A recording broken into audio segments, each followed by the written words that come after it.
Ya tengo a mi invitado conectado, a quien le agradezco la espera. Elías Amor, muchísimas gracias. Bienvenido una vez más a Ni Más Ni Menos con Yeleni Reina. ¿Qué tal? Bueno, pues muchísimas gracias. Es un placer estar aquí contigo. Lamento los problemas de la conexión. No sé qué era lo que ha debido de pasar, pero bueno, ya estamos conectados y ya podemos hablar. Esos son los tecnicismos de los programas en vivo. Eso es lo que muestra la realidad. Es Muy así. bien. Muy bien. Y nos da también la realidad de tomarle el pulso a esa conexión. Elías Amor, Sí. cuéntame, ¿qué te parece este éxodo del dinero de las arcas de Gaesa, que todo el mundo ha recogido sus maletas y se han ido como en grupo y todavía faltan? Para el día 5 faltan 3 días y todo el mundo como que antes del 5. Me voy. Bueno, yo estoy muy contento con esta noticia que ha sido publicada en la prensa comunista, en todos los medios.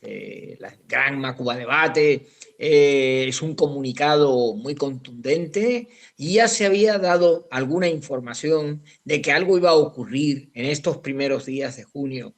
La filtración venía de La Habana y por tanto sabíamos que iba a haber algo relacionado con este tema. No sabíamos exactamente qué es lo que iba a ocurrir, pero la información nos ha venido pues de alguna manera anticipada.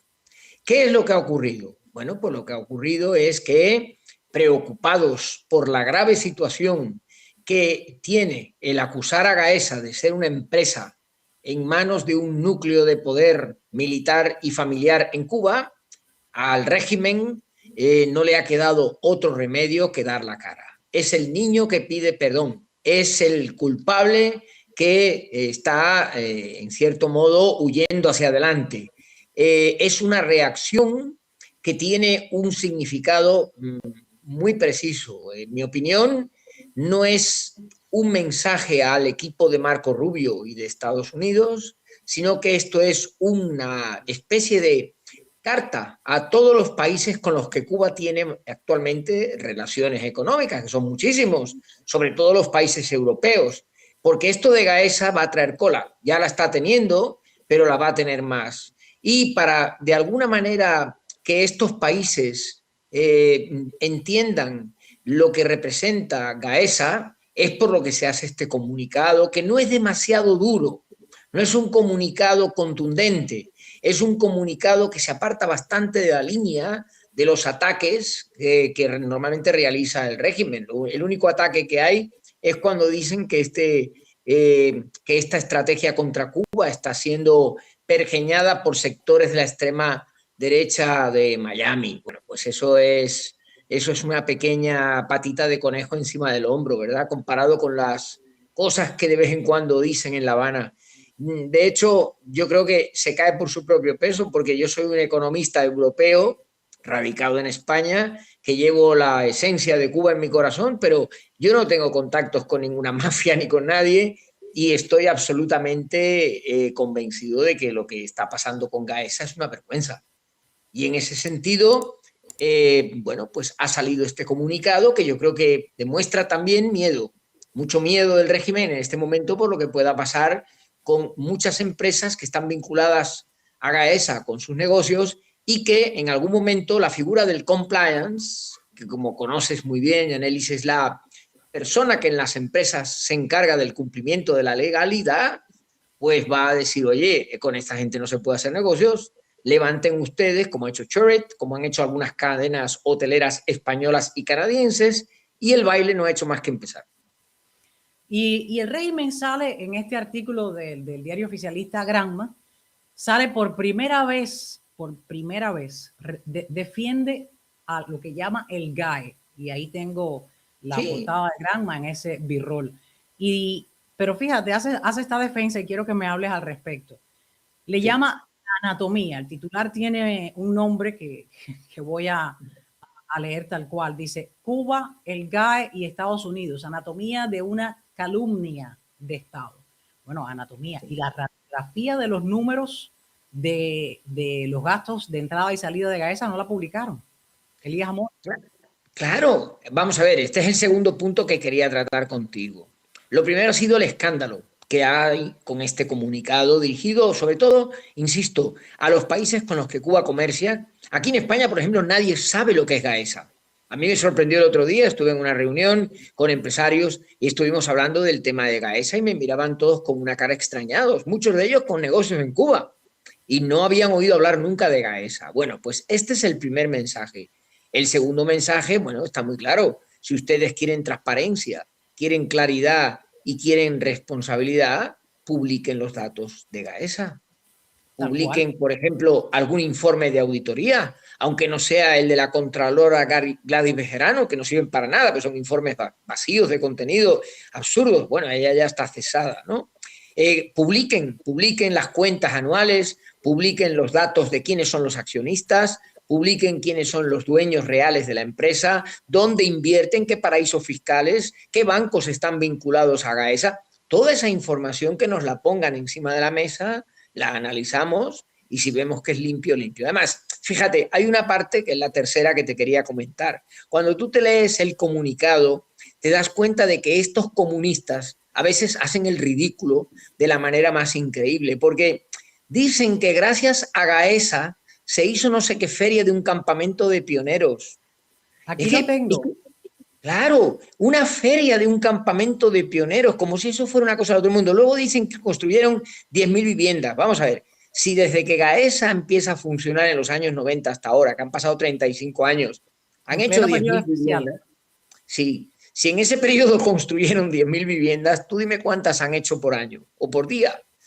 Y luego lo tercero que han mencionado es el dinero que se destinó en la época del COVID. Bueno, si realmente hubo inversión por parte de Gaesa en ayudar a los cubanos que estaban afectados por el COVID, me parece muy bien, pero bueno, vamos a ver, el objetivo de una empresa de estas, como ellos dicen, es saltarse el embargo bloqueo y captar divisas. Yo creo que es una posición también un poco egoísta, porque la economía cubana debería haber sido preparada por el modelo comunista para captar divisas, pero no lo han hecho.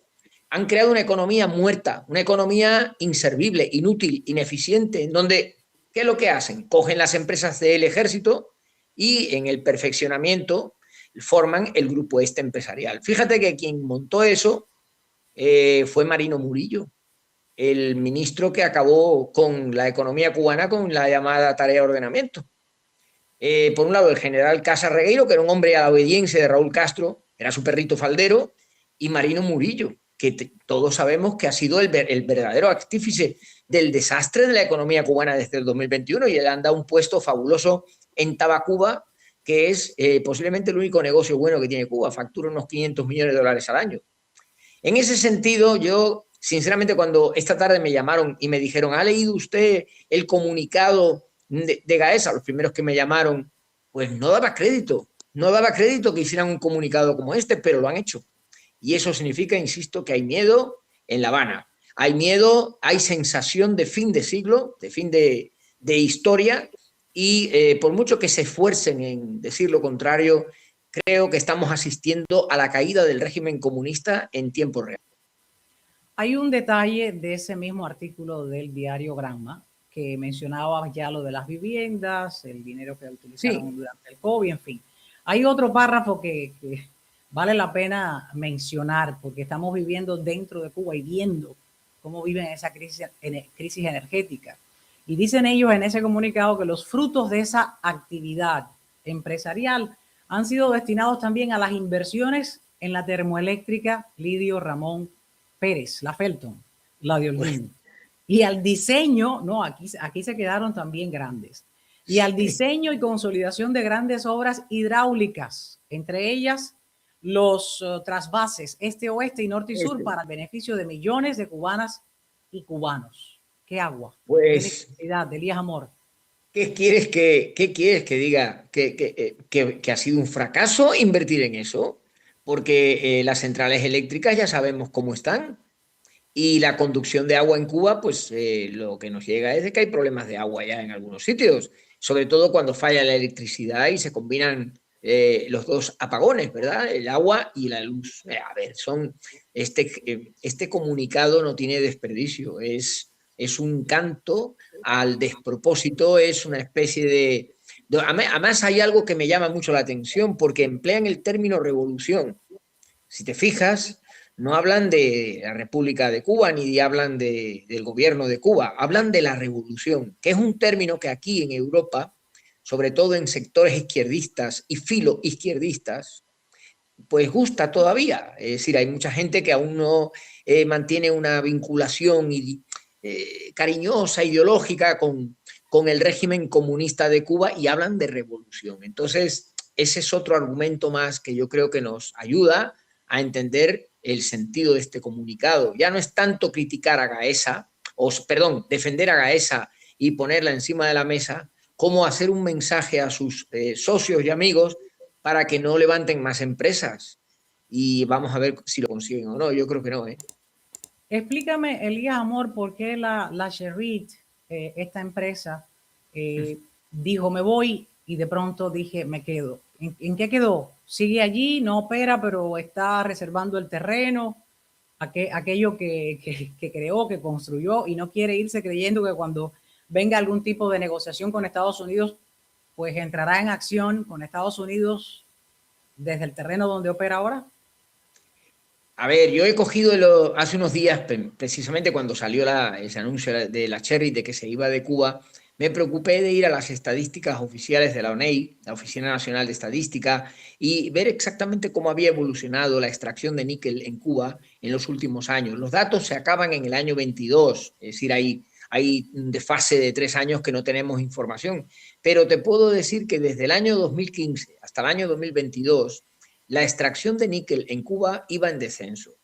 Esto quiere decir que esta empresa, en vez de incrementar su negocio o su actividad, lo que ha sido es una empresa que ha ido perdiendo fuelle. Y cuando una empresa pierde fuelle a lo largo de tantos años, y entiendo que del 22 hasta hoy la situación habrá sido especialmente grave por los problemas de combustible y por muchas de las cuestiones que pasan dentro de Cuba, pues me imagino que en un determinado momento los consejos de administración tienen que tomar decisiones y se levanta la empresa y se va.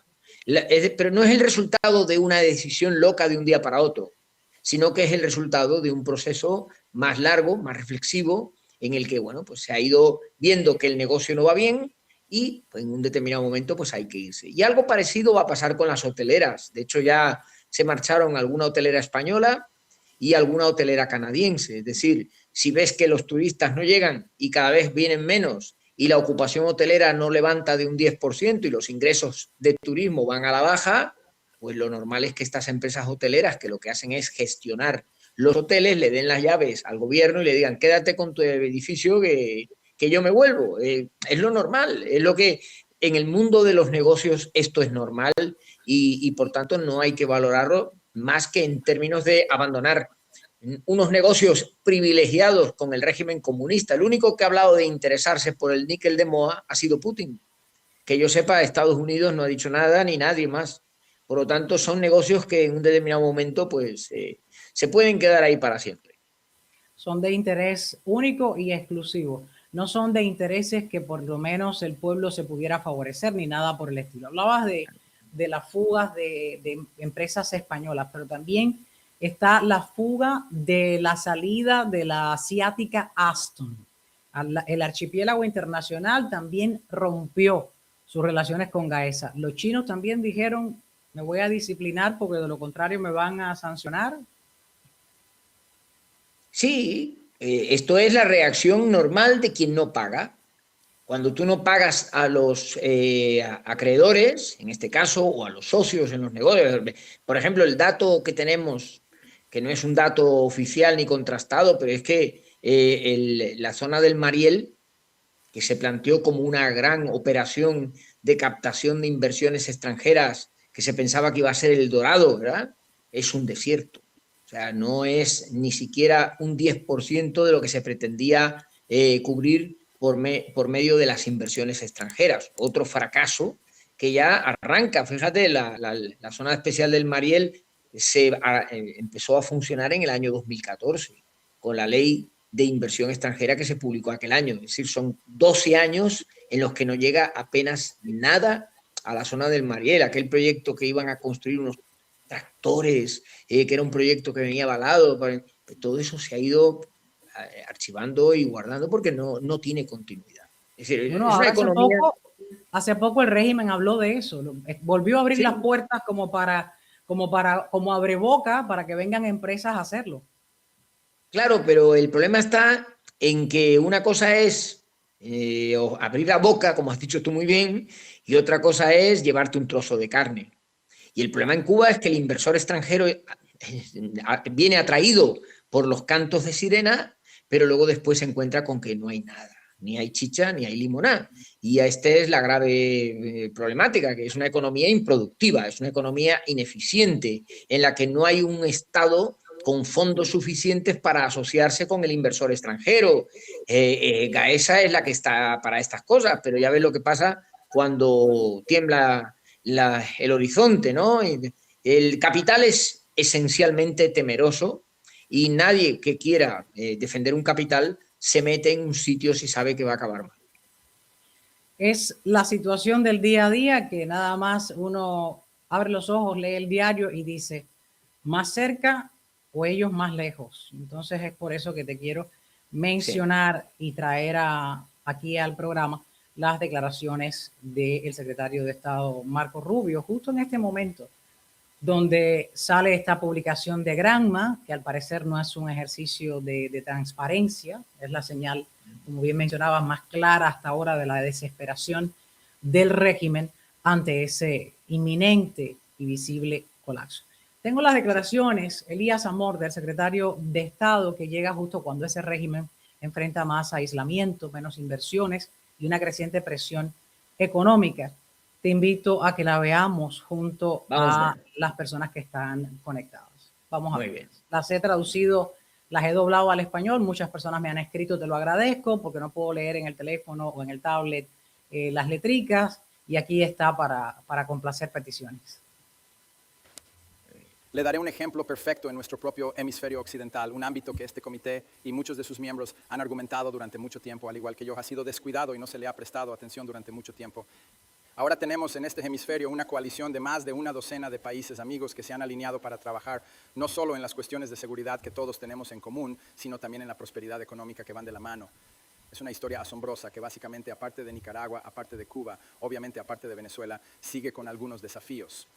Y por supuesto Brasil, aunque están en medio de un ciclo electoral y hasta cierto punto el actual gobierno en Colombia también, al menos el presidente ha sido problemático, pero en general hablando ahora es una región llena de aliados estadounidenses, líderes amigables con los Estados Unidos y una dirección amigable con los Estados Unidos. Ahora, obviamente tenemos que operacionalizar eso en acción después de 20 años de negligencia en los que China y otras potencias globales han intruso en nuestro hemisferio occidental en perjuicio no solo del interés nacional estadounidense, sino también en perjuicio de nuestra visión del pueblo de esos países.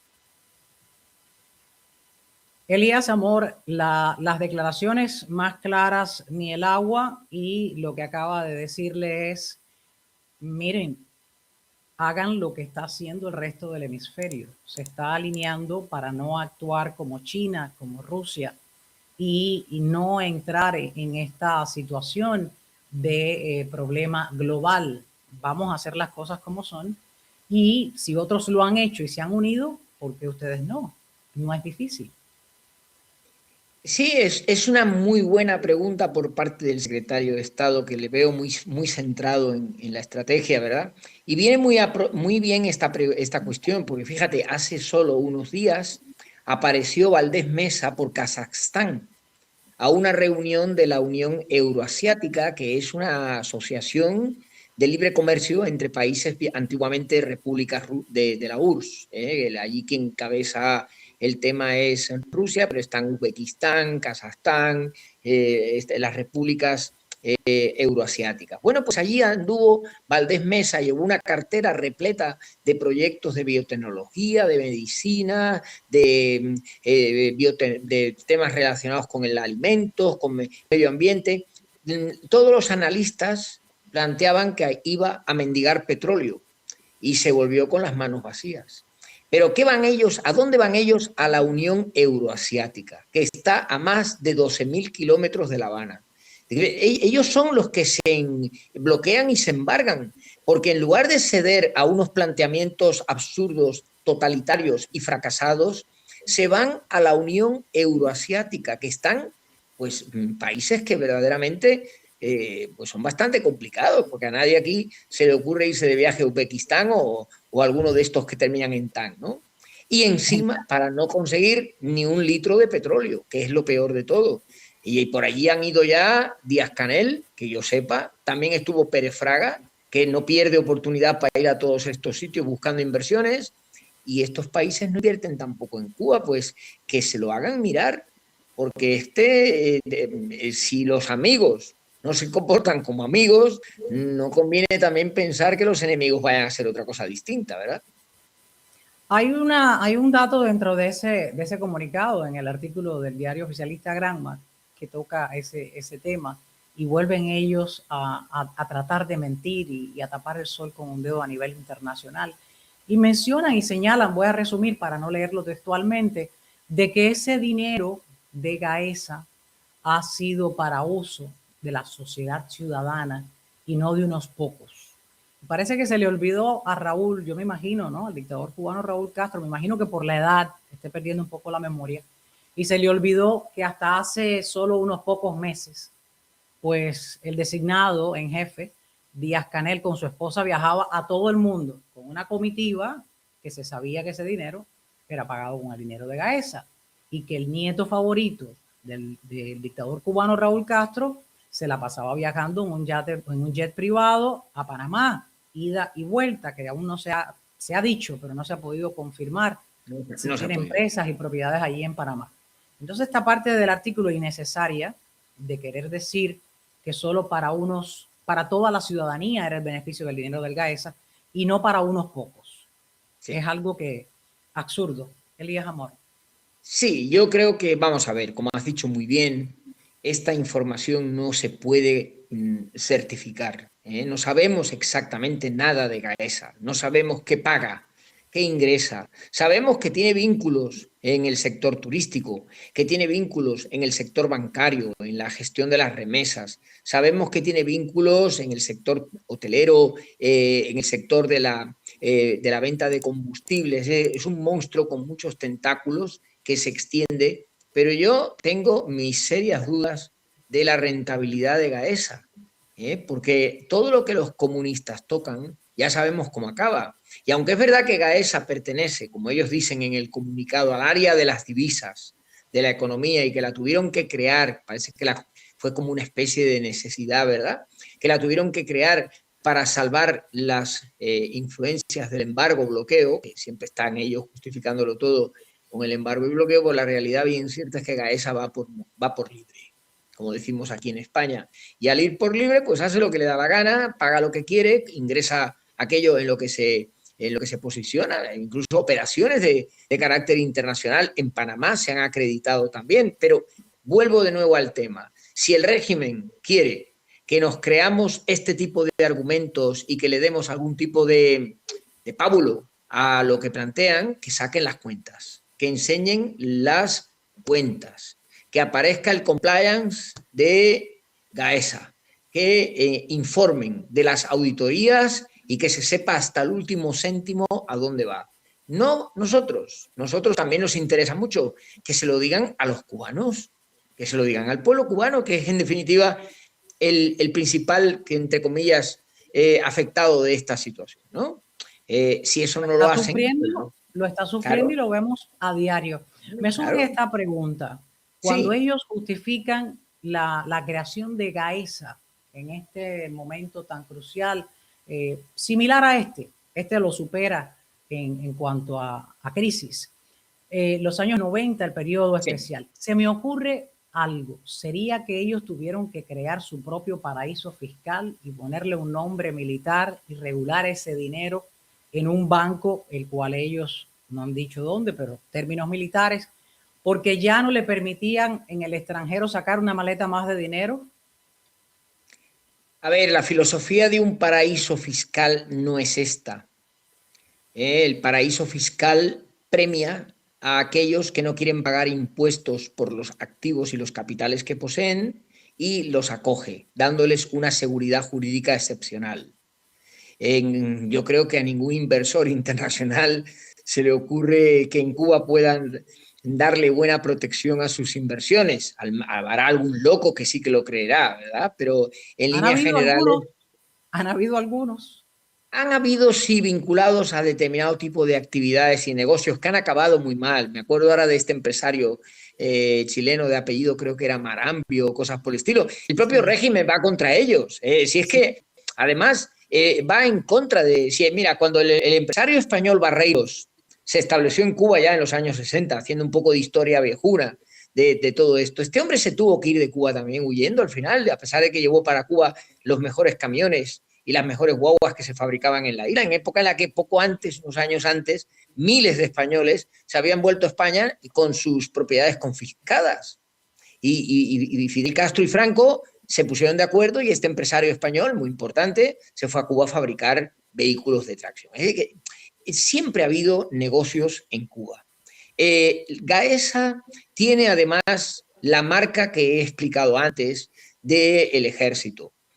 Antes del periodo especial, el ejército cubano tenía empresas muy importantes que le aseguraban las habitas a los militares, que parece que no, pero era un complemento de sueldo muy importante que les diferenciaba del resto de la población. Eso se consiguió por un método que se llamó el perfeccionamiento activo, que consistía en que las empresas del ejército se separaban de las restantes empresas estatales de Cuba y se dedicaban fundamentalmente a aplicar unos procedimientos de normalización parecidos a la ISO 9000. Esto se hacía en Cuba antes del periodo especial. Cuando llegó el periodo especial, esas empresas militares que estaban muy bien gestionadas se pusieron en unión de un consorcio que se lanzó con esas siglas, con Gaesa, o sea que viene de esa época anterior. Gaesa no es una creación por arte de magia, sino que fue el resultado de una reflexión vinculada a Raúl Castro más que a Fidel, porque el primer gerente, la primera persona que llevó Gaesa fue precisamente Marino Murillo, que fue mano derecha de Raúl Castro en la economía del país. Esa historia está ahí para el que la quiera conocer. Que luego Gaesa sí ha sido oscura, ha sido poco transparente, no ha enseñado sus cuentas, ha hecho lo que le ha dado la gana, ha traído inversión o no, ha gestionado capitales o no, ha promovido lo que le ha dado la gana, eso es así. Y los cubanos deberían de por lo menos exigirle al régimen que informara sobre las actividades de esta empresa que parece que es tan importante. Es la empresa más importante que tenían ellos y que estaba engatusada en un uniforme verde para para ponerle rostro de seriedad y de gobierno a algo que solo le pertenece a la familia Castro, porque bien sabemos que todas las empresas que, extranjeras que han hecho negocio con Cuba llevan el apellido Castro de fondo. Y a todo este éxodo cabe recordar que esta decisión las están tomando en grupo, no solamente aerolíneas extranjeras, sino compañías hoteleras extranjeras, porque queda muy pocos días para que se expire el próximo 5 de junio el plazo concebido por la Oficina de Control de Activos Extranjeros OFAC del Departamento del Tesoro de Estados Unidos para poner fin a las operaciones de empresas extranjeras vinculadas con Gaesa, que todos ellos decían, no, aquí pueden venir e invertir, pero no era así. ¿Qué puede pasar ahora? Estaba leyendo que Meliá por el momento no ha anunciado cambios sobre su futuro a Cuba. Entre los 34 hoteles de Meliá en Cuba, al menos 15 son cogestionados por Gaviota. Y otro dato es que en el caso de Meliá Coiba, que hasta ahora no se ha dicho si se va o no y cuándo va a hacerlo, le quedan todavía 3 días. El Meliá Habana y el Hotel Sevilla, entre otros, esta compañía, el Meliá, gestiona el 14% de su cartera global rentando habitaciones allí, pero el salirse de Cuba dicen que pudiera suponer un impacto en su cotización en bolsa, que había subido, por cierto, un 40% este año. ¿Meliá se queda o se debe ir? Elías Amor.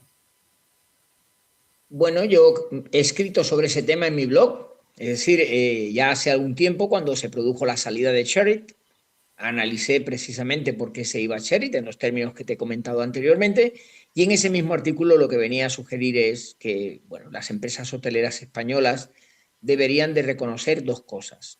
En primer lugar, que el modelo Sol y Playa que se intentó implantar en Cuba, siguiendo el esquema de aquí de España, de Benidorm, de las zonas turísticas españolas, Mallorca, Menorca, eso no funciona en Cuba.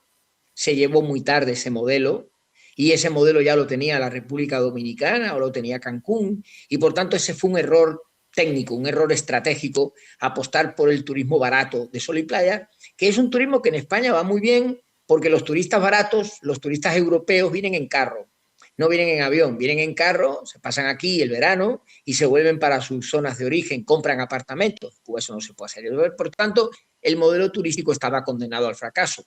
Y en segundo lugar, en la actual coyuntura, en donde las tasas de ocupación hoteleras no pasan de un 10%, eso significa que no se está ganando dinero. Por lo tanto, como los hoteles no son de las compañías hoteleras y no los tienen que amortizar, la decisión está muy clara, es decir, se levanta el negocio y se va uno de Cuba. Que no lo hacen por miedo a perder unas posiciones en las que han estado casi ya, pues desde los 90, 30 y pico de años, aguantando para ver cuándo llegaba ese turismo, pues ellos son dueños de su capital. Pero creo que sus consejos de administración no valorarían muy positivamente la permanencia en Cuba, y bueno, creo que vamos a recibir otras noticias en las próximas semanas, porque la temporada alta, que en el Caribe, como sabes bien, ocupa los meses de invierno en el hemisferio norte, pues ya pasó. Y este año el turismo en Cuba todavía sigue estando casi un 50% por debajo de las cifras del año pasado, que ya fueron también un 50% por debajo de las del anterior, el periodo de enero a abril, que es el último que ya conocemos. Por lo tanto, no tiene sentido estar operando en un sector en el que no hay actividad económica. No hay Yo fruto. creo que no tiene sentido, ¿verdad? Insisto, y esto tiene que ver mucho con un fracaso, que también lo he hablado en algún artículo mío. El modelo Sol y Playa en Europa funciona en España, funciona en Grecia, en Creta, en algunos destinos mediterráneos, pero poco a poco el turismo a nivel mundial, sobre todo en los nuevos países que se incorporan al modelo turístico, se apuesta mucho por el turismo de calidad, el turismo de lujo. Es decir, en lugar de llegar a Cuba en aviones repletos de italianos y españoles que quieren gastar lo menos posible, lo que hay que fomentar es que lleguen a Cuba gente en yates. Y ese cambio va a tener que hacerse cuando Cuba sea libre y democrática. Yo creo que los que están pensando ya en las ideas de qué va a ser el día después, ya tienen muy claro que el modelo turístico no va a ser llenar las playas como varadero de gente, sino tener un paquete turístico de alto precio en donde te puedas disfrutar e insertarte en los aspectos culturales, musicales, artísticos, históricos y por supuesto de playas también que tiene Cuba, ¿verdad? Y eso no lo tenemos en otros destinos del Caribe, pero bueno, no lo diremos mucho para que no lo vayan a hacer, ¿eh? Te vayan a copiar, economistas, le vayan a copiar el modelo. No, de esto he hablado ya. No solo. No, yo tengo a buen decir, tengo que decir que esto quien lo ha lanzado, además con mucho acierto, ha sido el secretario de Estado Marco Rubio, que habló precisamente de esto y me gustó mucho porque yo en alguno de mis artículos ya de hace algunos años venía a cuestionar el modelo turístico cubano. Es un fracaso. El Sol y Playa en Cuba no tiene ninguna justificación porque compite con una potencia que es la República Dominicana. Mira, te voy a poner un caso. La República Dominicana de enero a abril de este año ha ingresado más de 2 millones de viajeros turísticos. Estos datos los estuve consultando el otro día. Cuba no llega a 400.000.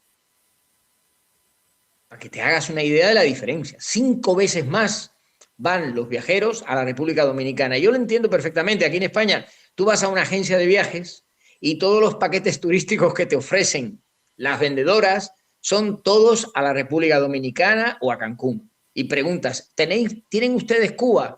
No tenemos Cuba, es que, claro, los aviones, no sé, te ponen pegas para poder justificarlo. No, y últimamente es un peligro también por seguridad. A la familia que viaje no está haciendo pues nada. A la República Dominicana te venden el paquete turístico encantados, pues están saliendo paquetes muy baratos, es turismo Sol y Playa de barato, y lo mismo pasa con el Cancún, en la zona de México, pero no encuentras paquetes turísticos a Cuba. Los españoles que se van a Cuba se van por su cuenta, compran el billete de avión, se encuentran vuelo y se quedan luego allí donde pueden. Quería ponerte unas imágenes antes de entrar en la parte ya de cierre de la otra parte de Cuba. El régimen habla de postalitas en el Granma, todo muy, muy bien entre comillas, porque sigue culpando al bloqueo y demás. Pero este otro rostro, que es la Cuba diaria, el cubano de a pie, que no sale de las calles de protestar. Este fenómeno en las últimas horas pues se ha agudizado y las imágenes hablan por sí solas. Y luego quiero que me digas cómo pudieran el gobierno acabar de una vez y por todas, enderezar esa isla de los cubanos. Porque nosotros decimos, tú le tienes mucho amor, yo la tengo como una isla nuestra. Pero decirlo desde lejos, pues es poético, es bonito. Ellos la sufren todos los días. Voy a poner estas imágenes y luego me dices, Elías Amor, ¿qué podrían hacer ellos en medio de estas conversaciones para tratar la manera de evitar que esto siga ocurriendo y que más personas sigan sufriendo? Porque ya psicológicamente tienen un gran impacto cada uno de ellos. Vamos a verla. Estas son protestas con cacerolas en regla. Vamos, se calentó regla. Se calentó regla aquí hoy, 1 de junio. Aquí estamos, aquí. Que vengan los americanos allá, que falta que nos hacen.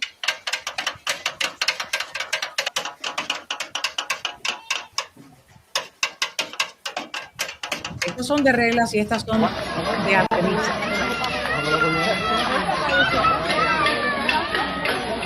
Este es fuego.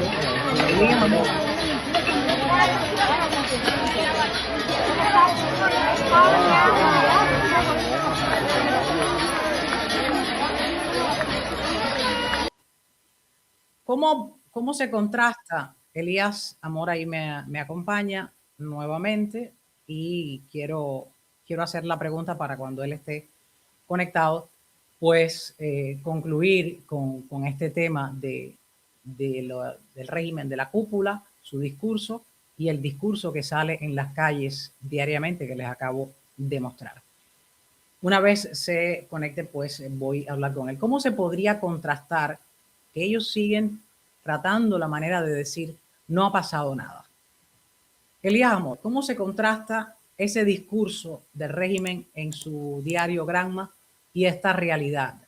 ¿Por qué ellos no acaban, se resisten y dicen que es el bloqueo, que esto de las sanciones del 5 de junio son una presión más de Estados Unidos para que entonces negocien y que vaya a haber una invasión, en fin? ¿Cómo podría resolverse como economista? ¿Cómo podría resolverse en unos pocos pasos esta crítica situación dentro de Cuba? Hablemos de los cubanos de a pie, la parte eléctrica, la parte del agua.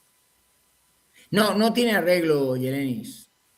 Lo que la prensa estatal comunista dice en Cuba al mundo no tiene nada que ver con lo que viven los cubanos. Son cosas completamente distintas.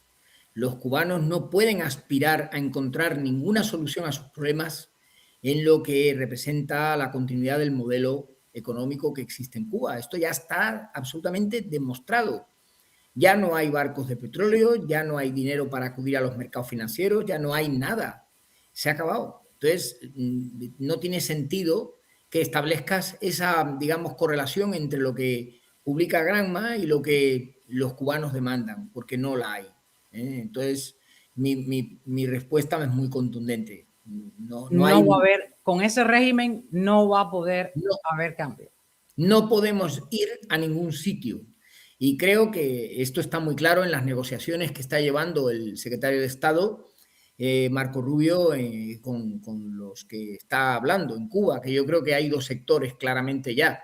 Se está viendo que hay un sector que está abierto a cambios y que está abierto a empezar a mirar las cosas de otra manera, y luego hay un sector reaccionario que no quiere moverse, ¿verdad?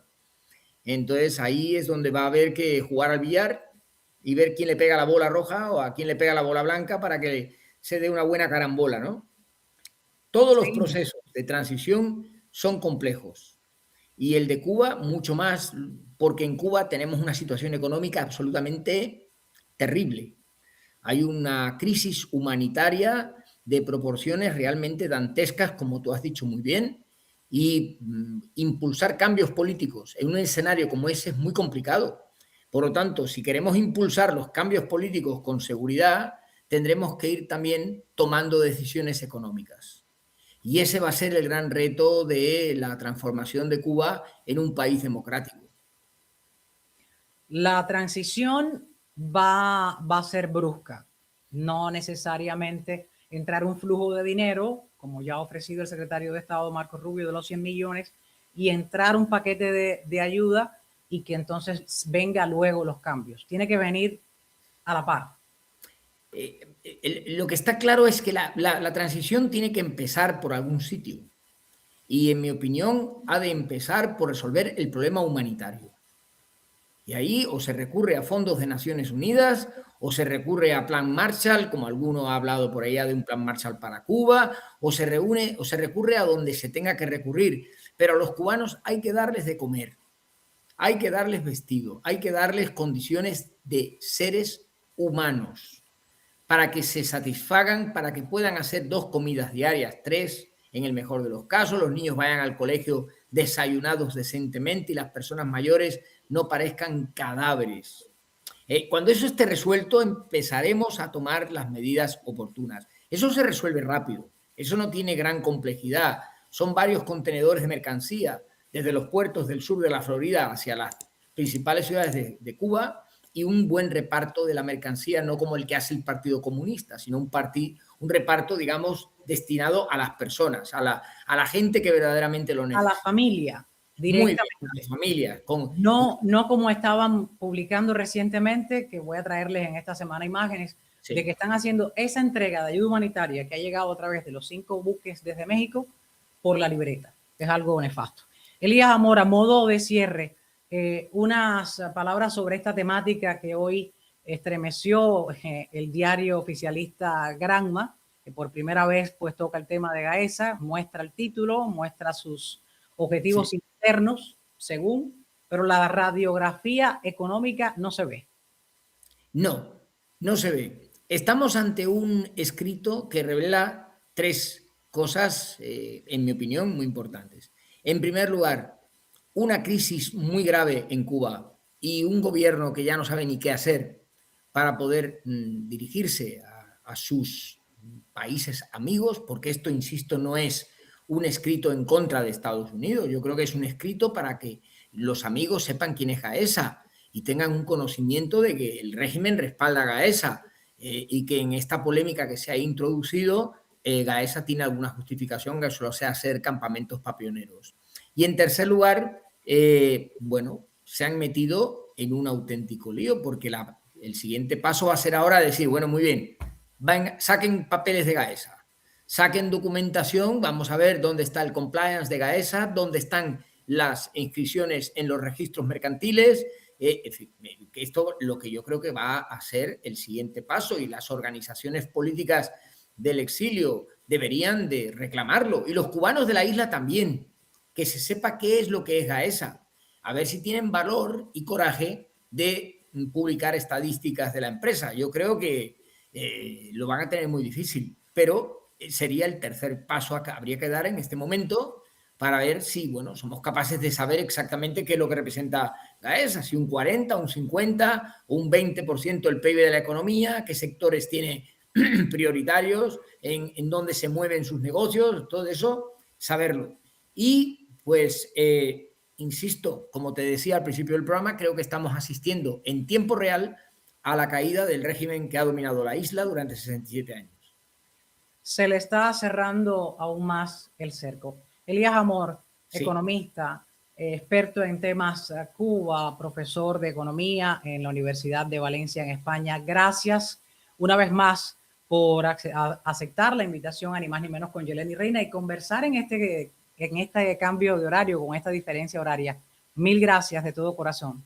Vale, gracias a ti también, un placer. les invito a que aprendan conmigo a cómo suscribirse al canal si es que no lo ha hecho todavía. Es muy sencillo. Muchas personas me dicen, te veo desde mi celular, pero no me llegan las notificaciones de cuándo sale tu programa. Esta es la manera de hacerlo. Les voy a poner en pantalla la pantalla, valga la redundancia, del teléfono que tengo en mis manos. ¿Cómo no perderse uno de los programas de Ni Más Ni Menos con Yelenis Reina? Vayan a la aplicación de YouTube en su teléfono móvil. Luego a la lupita que tienen encima a la derecha, ahí van a escribir mi nombre, Y-E-L-E.